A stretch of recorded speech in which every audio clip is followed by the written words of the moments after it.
अस्सलाम वालेकुम। अबरार रशीद आपकी खिदमत में एक मरतबा फिर हाजिर है और मेरी आपसे रिक्वेस्ट है कि अगर अभी तक आपने मेरे चैनल को सब्सक्राइब नहीं किया तो प्लीज़ इसे सब्सक्राइब कर लें और जो बेल आइकन है उस पर प्रेस कर दें। बहुत बहुत शुक्रिया।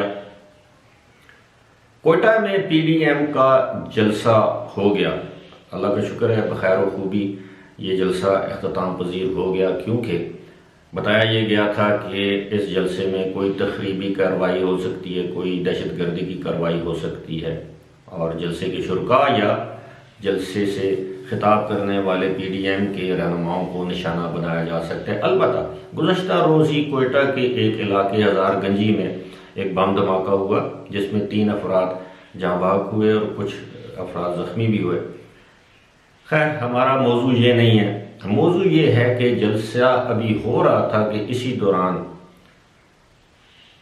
जो पाकिस्तान के वफाकी वजीर इत्तलात हैं शिबली फराज, उन्होंने एक प्रेस कॉन्फ्रेंस कर दी और उस प्रेस कॉन्फ्रेंस में उन्होंने कहा कि पीडीएम के यानी पाकिस्तान डेमोक्रेटिक मूवमेंट जो कि अपोजिशन का अलायंस है, इत्तेहाद है, वो इसराइल और इंडिया की एजेंट है।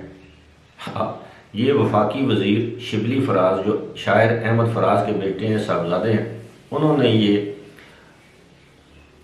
फरमाया कि इल्ज़ाम लगाया कि ये इसराइल और यानी अपोजिशन जो है वो तमाम अपोजिशन वो इसराइल और इंडिया की एजेंट है। अब इस इल्ज़ाम पर हंसा ही जा सकता है कि यानी सिवाय पीटीआई के बाकी तमाम इसराइल और इंडिया के एजेंट हैं। बदकिस्मती है, कभी गद्दारी का तमगा सजाया जाता है अपोजिशन पर, कभी इंडिया और इसराइल का एजेंट करार दिया जाता है। और मेरा ख्याल है इंडिया और इसराइल को खुश होना चाहिए कि उनको पाकिस्तान में करोड़ों की तादाद में, यानी अपोजिशन तो जाहिर है उसके फॉलोअर्स की तादाद तो करोड़ों में है, कि पाकिस्तान में इंडिया और इसराइल को करोड़ों की तादाद में अपने एजेंट्स मुयस्सर हैं। उनको मज़ीद एजेंट्स भर्ती करने की ज़रूरत नहीं है। और बात यह है कि कल के जलसे की जो ख़ास बात थी वो ये थी कि मियाँ नवाज शरीफ एक मरतबा फिर गरजे बरसे और गुजरांवाला की तकरीर के बाद कुछ लोगों का ख्याल था कि अब मियाँ साहब को खामोश करवा दिया गया या वो खामोश हो गए हैं, उनको इस्टेब्लिशमेंट की तरफ से पैगाम भिजवाया गया है और वो खामोश हो गए या उनकी पार्टी ने उनको खामोश करवा दिया है। लेकिन मियाँ साहब ने गुज़श्ता रोज़ कोयटा के जलसे में ऐसी बातें भी कर दी जो इससे पहले उन्होंने नहीं की थी। यानी उन्होंने जनरल कमर जावेद बाजवा का नाम तो लिया ही, उन्होंने जनरल फैज़ हमीद का नाम भी लिया, लेकिन जनरल फैज़ हमीद पर ज़ाती तौर पर जो इल्ज़ामात लगाए कि उन्होंने किस तरह उनके खिलाफ जजों से फैसले लिए और किस तरह फैज़ाबाद वाले धरने के आर्किटेक्ट वो थे बकौल मियाँ नवाज शरीफ के।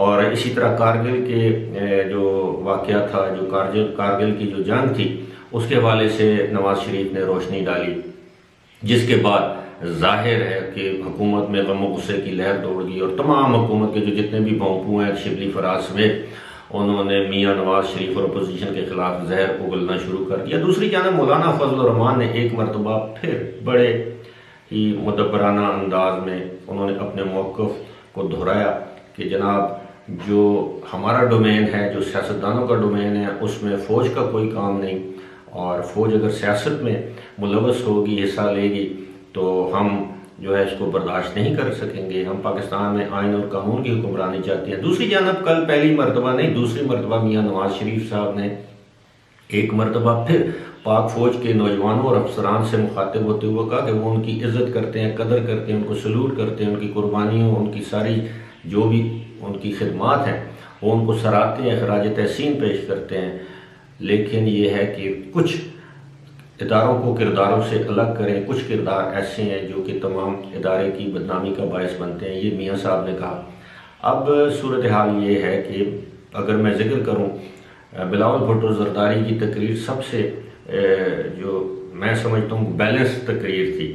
एक तो बिलावल भुट्टो ज़रदारी ने कहा कि वो लोग जो ये समझते हैं कि पीपल्स पार्टी पीडीएम से अलग हो जाएगी या पीडीएम वो दरारें डाल सकते हैं, इख्तलाफात पैदा कर सकते हैं, वो लोग अहमकों की जन्नत में रहते हैं। पीपल्स पार्टी, उन्होंने कहा कि जब तक मैं पीपल्स पार्टी का चेयरमैन हूँ, पीपल्स पार्टी पीडीएम के जो एहतजाज है उससे 2 कदम आगे होगी।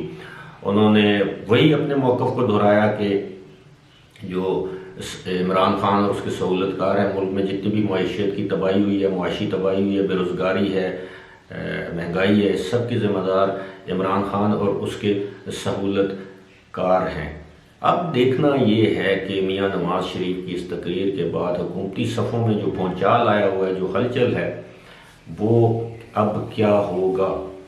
अब ये होगा कि मुझे बज़ाहिर ये लगता है कि अब अपोजिशन को टाइट करने की कोशिश की जाएगी, जो कि एक बेवकूफ़ी होगी। अपोजिशन के जलसों को रोकने की कोशिश की जाएगी, जो कि फिर एक मरतबा बेवकूफ़ी होगी। आपको याद होगा इमरान खान खुद कंटेनर पर चढ़ के जब ये कहते थे कि इस हुकूमत की किसी बात को नहीं मानना, बिजली के बिल जला दिए, सिविल नाफरमानी का ऐलान किया और पार्लियामेंट पर हमला किया, पीटीवी, ये सब पुरानी बातें हैं। मियां नवाज शरीफ साहब ने कल ब्यूरोक्रेसी को ये कहा कि आप सिंध पुलिस से सबक सीखें, आप सिंध पुलिस की तकलीफ करें, आप किसी भी गैर कानूनी हुक्म को मानने से इनकार कर दें। और मुझे लगता है आम तौर पर इस वक्त पाकिस्तानी ब्यूरोक्रेसी भी नाला है, पुलिस सर्विस भी नाला है, हुकूमत से इदारे भी बज़ाहिर तो एक पेज पर नज़र आते हैं, लेकिन अंदर की खबरें ये हैं कि इदारे भी खुश नहीं हैं, क्योंकि इमरान खान साहब ने गुज़श्ता दिनों आर्मी चीफ का नाम लेकर कहा कि उन्होंने गलती की अपोजिशन रहनुमाओं से मुलाकातें करके।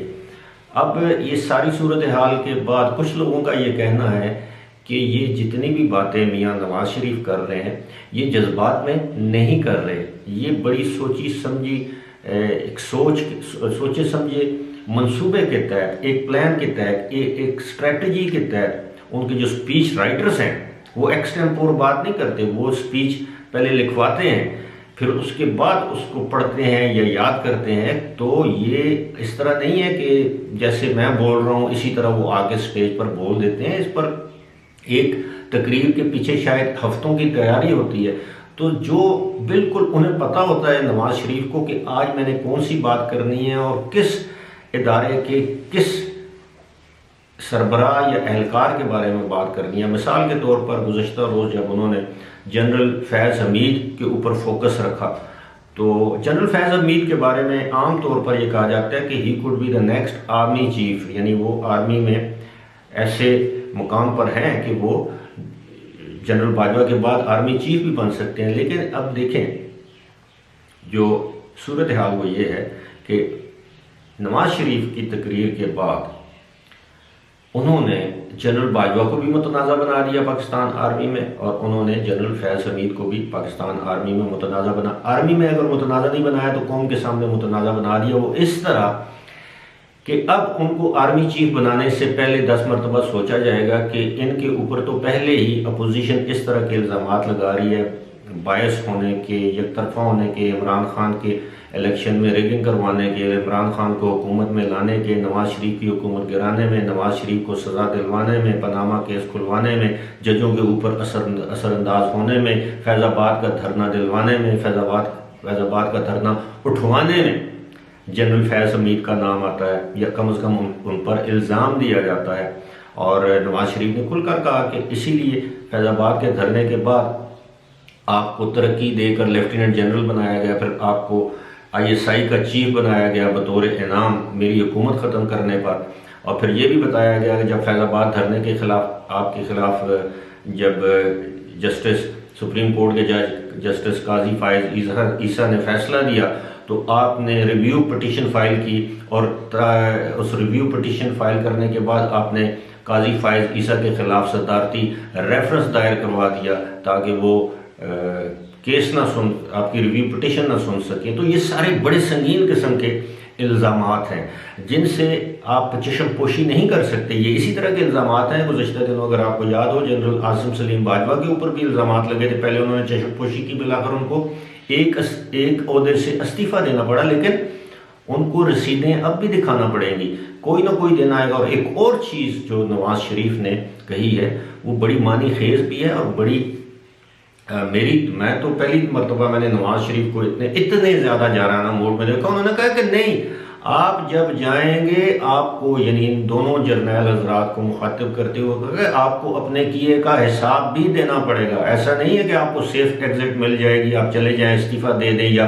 रिटायरमेंट के बाद आप घर चले जाएंगे। आपको इन तमाम चीज़ों का हिसाब भी देना पड़ेगा। बेसिकली मैं ये समझता हूँ this is very unfortunate development. अब एक तरफ एक अपोजिशन के सरकर्दा रहनुमा हैं, PDM एक बहुत बड़ी अपोजिशन की कुव्वत बनकर सामने आ रही है, और दूसरी जानब अब इदारों की बजाय सिर्फ दो अशखास हैं, एक हमारे आर्मी चीफ हैं और एक हमारे प्रीमियर इंटेलिजेंस एजेंसी ISI के डायरेक्टर जनरल हैं।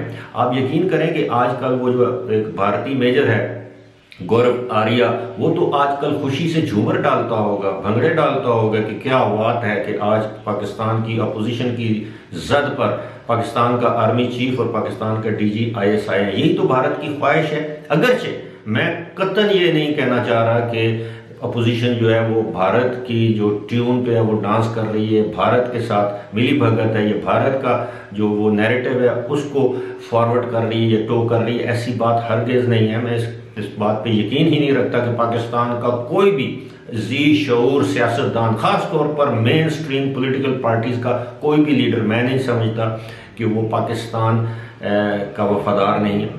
तमाम अपोजिशन लीडर्स, तमाम पाकिस्तानी जो हैं वो पाकिस्तान के वफादार हैं, मुहिब वतन हैं।